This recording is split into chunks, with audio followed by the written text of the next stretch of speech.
Colossians chapter 3 and verse 23. Whatever you do, whatever your task may be, work from the soul. That is, put in your very best effort as something done for the Lord and not for men. Either you're a banker or you're a banker, or you are whatever. You work in a store, you are learning trade, anything you do at all, anything you do, as long as it's labor, whatever that task may be, work from the soul and put in your best at all times. You know what it means to work from your soul? It means that you're working with all of your heart. When you get to a level where your creativity or your creative juice is being used and it's coming out, it's oozing out, you're working from your soul. It means that your boss gives you a job to do, or your client gives you a brief, and you are going to work on that brief or on that job, and then you actually sit down as if it is your own. You own it. You take ownership of that particular project. And then you allow yourself to meditate on what that person wants to do. And then by the time you are done with your thinking and with, your creativeness and everything, when you have put it into it, when you are talking to that customer or talking to your boss about what the person has told you initially, in fact, you paint it more beautifully than they actually envisaged.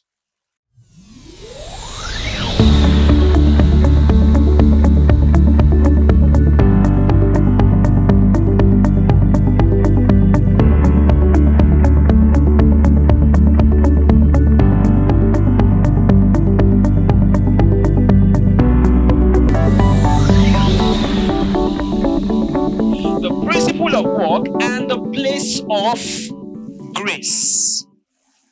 And in the last 2 Sundays, I've been talking about the fact that first of all is that work does not have to be pleasurable. So the fact that it is work, it has to have a form of displeasure, a little degree of displeasure. So sometimes you wake up, you don't feel like going to work. Yes, it's because it's work. It's not Netflix. It's supposed to have some form of displeasure.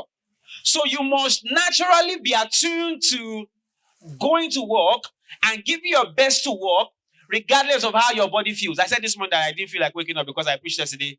And, I was telling my wife, I said, today feels like Monday. Mondays, I'm usually tired because Sunday has been stressful. But I woke up on a Sunday feeling like Sunday was Monday. So I wonder how tomorrow is going to be like. Praise God. Amen. But it's work. And so work does not have to be pleasurable, but we must enjoy the grind. We must enjoy working because work is scriptural. Work is spiritual. And the first place you find the word work is in the Bible. We said that. So we are not going to dig deeper than that. And the next thing I talked about is that you work, this was last week, your work for men should be considered as your work or your service to God. So you work at the bank or you work for somebody else, a one-man business, or you work for the government. Remember that you are not just earning a salary because you are working there. Remember that your service to man is also your service to God. So that should also do something in your mind in the sense that it registers or it activates your consciousness or your conscience rather. It activates your conscience so that when you are working with a good conscience. Even though you have opportunity to steal, you will say, no, I won't do that. Not because sometimes you can steal and nobody will ever know, especially if you're an accountant and you're very smart. You can so change the figures that even the MD will not know what's going on. Before you will know, maybe 5 years after you have resigned, you have moved on to something else. You say, wait. I thought that these things were good. Then when you hire somebody else, the person now did what is called, what do you call that thing now? Where you go back into the records and start looking at it. They do an auditing, yes, of what has gone wrong last 3 years, and they find out that, something was fishy here. You can be so smart that they will not catch you. But remember that you're not just working in that organization because of your boss or because of the pay. You are working for God in that organization. So that's the summary of what we have been doing in the last 2 Sundays. This morning, I want to take it a step further, and I want us to look at the scriptures from this angle. Ecclesiastes chapter 9 and verse 10. It says, whatever your hand finds to do, do it all Do it with all your might, for in the realm of the dead, where you are going, there is neither walking, nor planning, nor knowledge, nor wisdom. Whatever your hand findeth to do. King James, I like it. We were raised with King James. Whatever your hand findeth to do. Stay on NIV, don't worry. Whatever your hand finds to do, do it with all your might. So what am I saying this morning? My next point, number 3, is that whatever your hand finds to do it well.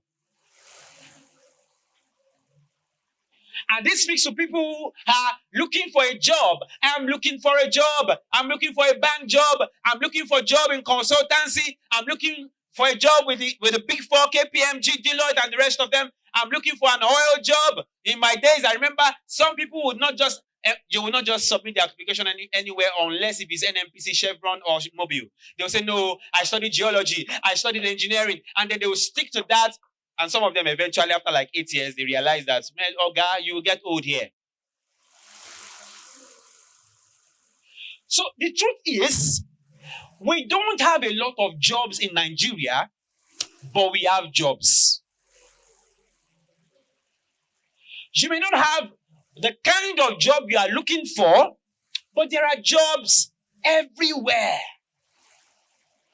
There are jobs everywhere. The major problem is that some people think that certain jobs are beneath them. They think that some jobs, so you don't have a job, and then somebody tells you, can you do this one in the meantime? You hear, they won't say it, but their body language speaks. And many times your body language speaks more than even what your voice will say. What the vibe they are going to give you is that this one is below me now. And then they remember that, wait, I finished the 2-1. Or Olabisi Onabanjo, or Great Ife, or Great Unilag, or whatever it is. They remember the school they finished from. And that it was a 2-1. And they'll tell you, nah, I won't do that. And then you complain and you keep complaining. I don't have a job. No, it's not that you don't have a job. You are saying certain jobs are beneath you. And you cannot afford to say that. Okay? Because sometimes you have a dream job. So we're talking about work basically in the last 3 weeks.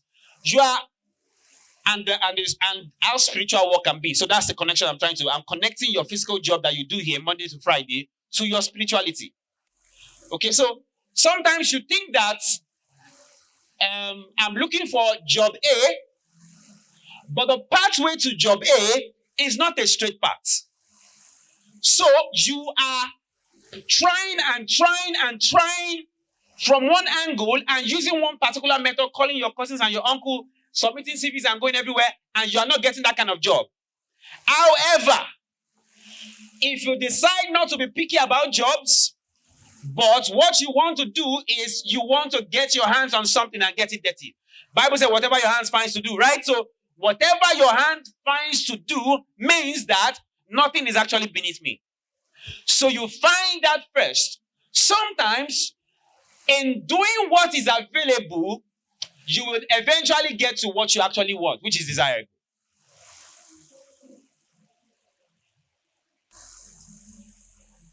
I remember that after NYSC, I moved straight into, I was trying to look for a job, I didn't get. So I did my master's. And while I was doing my master's, I felt like, I had suffered too much as an undergraduate. I don't think I have the power to suffer like that. Suffering requires energy. If not, you will just die. It requires tensile strength to go through that thing again. I didn't want to go through. And you understand if you have been pregnant like 5 times and they tell you come and be pregnant again. You tell you, no, I don't want to go through. Because it requires strength to go through that process again. So I said, no, I was not going to go through that suffering that I had gone through in my undergraduate days. So I said, now that I'm a graduate, there is no job and I'm schooling. And what can I do extra at least to bring something? That is not my dream job. I knew the kind of dream job that I wanted. At that time, I wanted jobs where you will dress well, you will go into a more or less like a multinational, work with them. And then, there's high tech and everything. You have bosses that are speaking very good English. That's my dream, or that was my dream. But that was not available at that time. I didn't have anybody to help me. I was like that man by the pool of Bethesda. I have no man to put me in the pool. So at that point, I employed this scripture which says, whatever your hand finds to do. So no young man or woman should come and tell us tomorrow that there's no job. You are not looking well to find what is available first.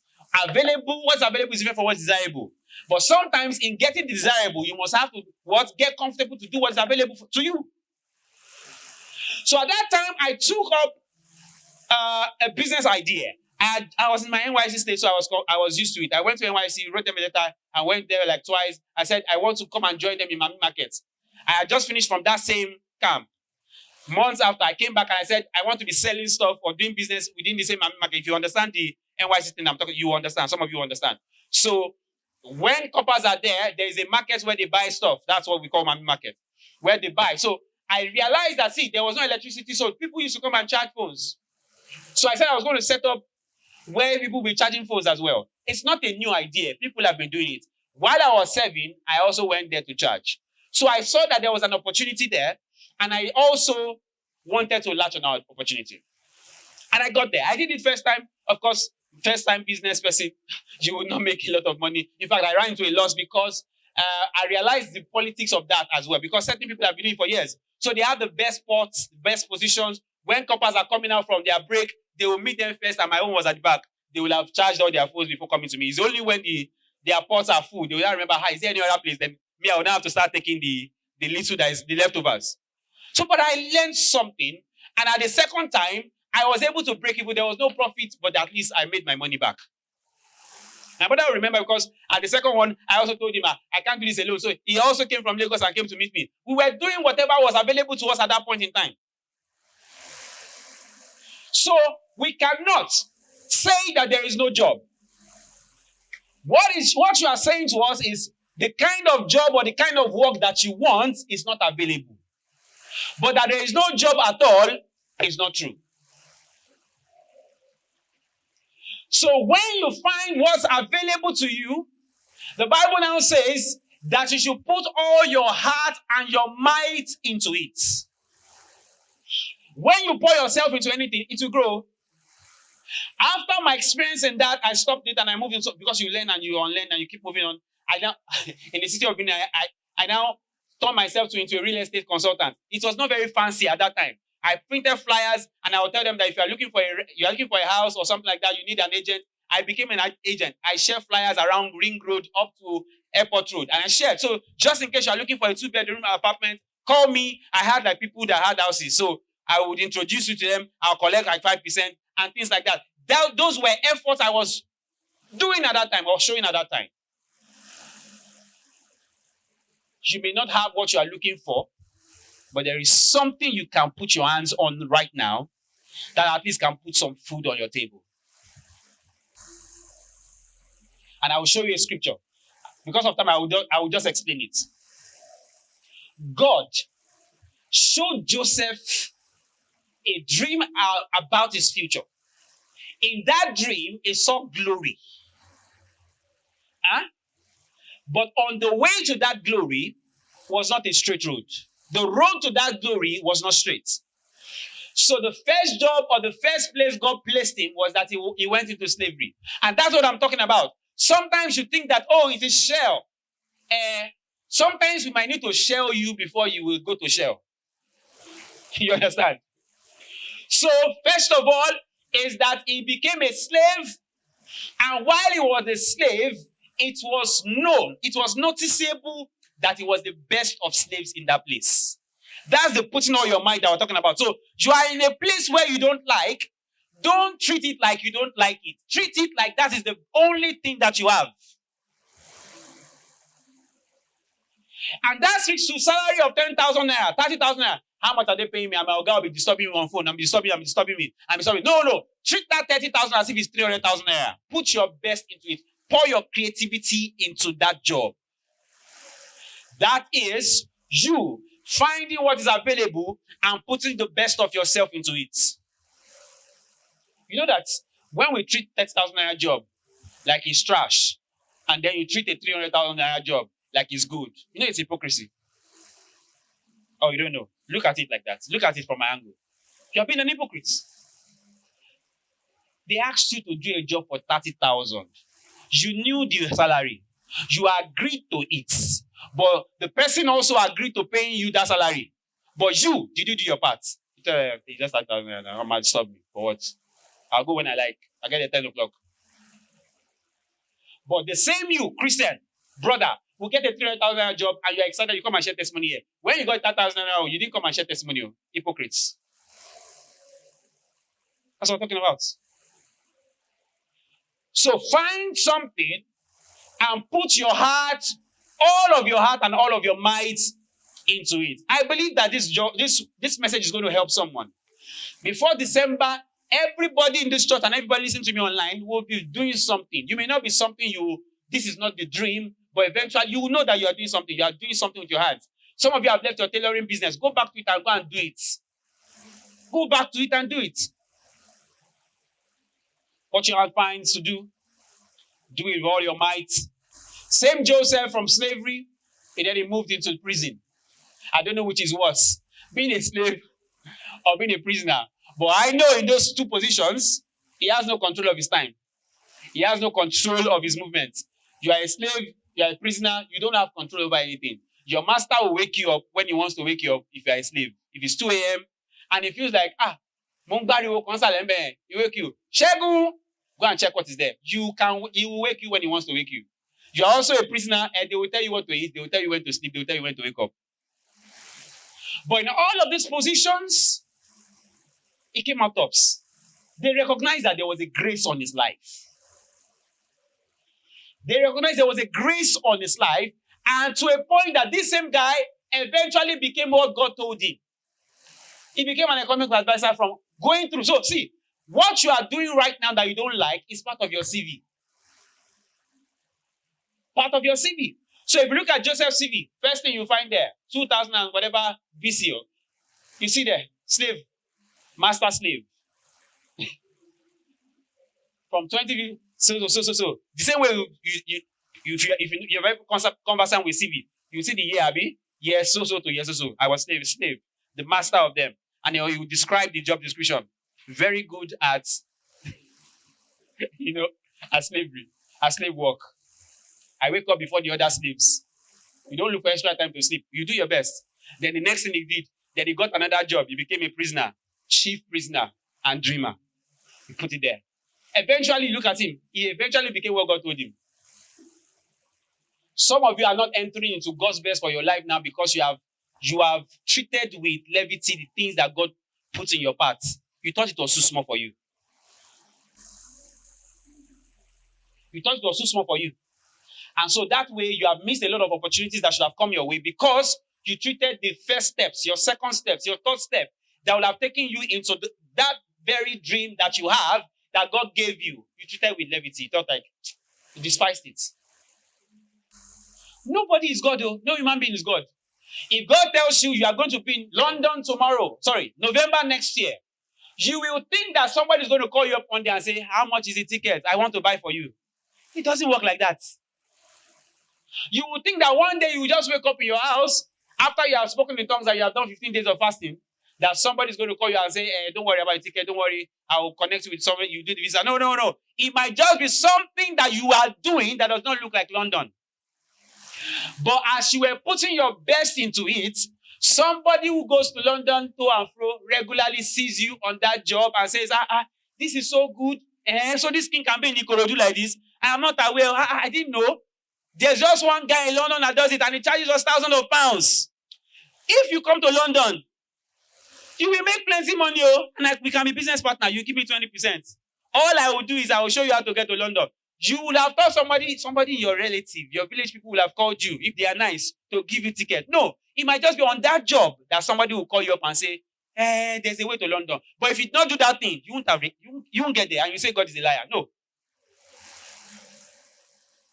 God didn't lie to you. You treated all those steps with levity. For somebody, it is Guang, the barbing salon that you were learning before. You have only learned one style and you have run away. Yoruba call them Isansa. Go back and learn that thing. if you know the kind of opportunities that is in barbing, because, see, you think everybody has the same head. Some people are rich, and for some reasons, they just like to go to barbing salon. They will come with their clipper, and one day, circumstantially, something happens. They will, all your other colleagues in the barbing salon will be busy with other people that are nobodies, in quotes. And then it will just be you that is available. I say, oh God, please come, sit down. You will think he's even nobody too, until you start cutting his hair. And then he will see it, look at himself, and say, he's really nice. And then he comes back the next time and says, it's that boy I want, that one that cut my head last time. Say, I want that boy again. After a while, he has taken note of you. You have become his regular. After one day, he'll say, give me your phone number. You know when we go to barbing salon, how many of you have your baba's number? It's not likely you have it. Unless you feel like there's a connection between the two of you, then you get it. And then this rich man sees it and he has taken note of you, has come here like 5 times. Then he says, give me your number. He's thinking about something in his head. One day he could not come and tell you, I'm in VIO and I need to go to a meeting. Surely, what about me in VI? Come. What about me cutting me? That way he's putting you to himself. Opportunities opening up to you. But if you not even go back to that barbing salon to complete your learning and to start working, you won't have met that person. I don't know if what I'm saying is making sense to anybody this morning.